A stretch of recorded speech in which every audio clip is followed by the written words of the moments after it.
Ako po si RS.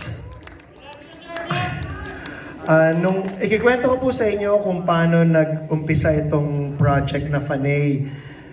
Nung nabalitaan ko po na pumanaw na ang ating minamahal na superstar, nasa ibang bansa po ako.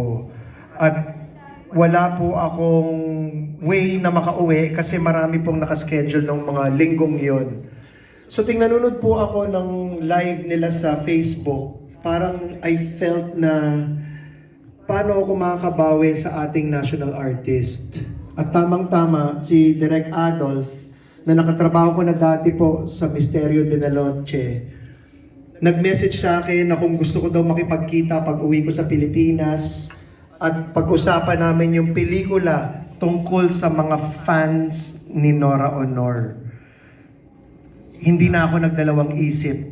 Alam ko, nung mga panahong yon, busy yung partner ko sa Lux White na si SV, Sam Versosa, sa pangangampanya. Kaya hindi ko na siya tinawagan. Sinabi ko kay Adolf, sige, meet tayo. So pag-uwi ko, nung umaga, hapon, nag-meet na kami. Pag-meet ko sa kanya, nagkwento siya. Pero ibang pelikula yung kinikwento niya. Ibang artista. Ibang storya. Tapos hinintay ko. Sunod, nagkwento ulit siya. Iba na namang pelikula. Iba na namang artista. Sabi ko, Direk, tigil mo yan. Gusto ko yung Nora. Ikwento mo sa akin yung fan ni Nora. Sabi niya, oh RS, sorry, nalito ko. Ito kwento ko sa'yo. May isang lola, ganito, ganyan, ganito, ganyan. Sabi ko, kalimutan natin yung first two. Yung storya mo sa fan ni Nora, go na yan. Gawin na natin yan para sa lahat ng nagmamahal sa national artist natin sa buong mundo. Gawin natin yan. Yan ang legacy project natin kasama si SV dito sa movie na to.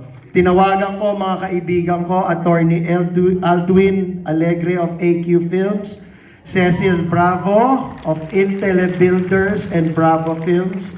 Sabi ko, hindi pwedeng hindi kayo kasama dito.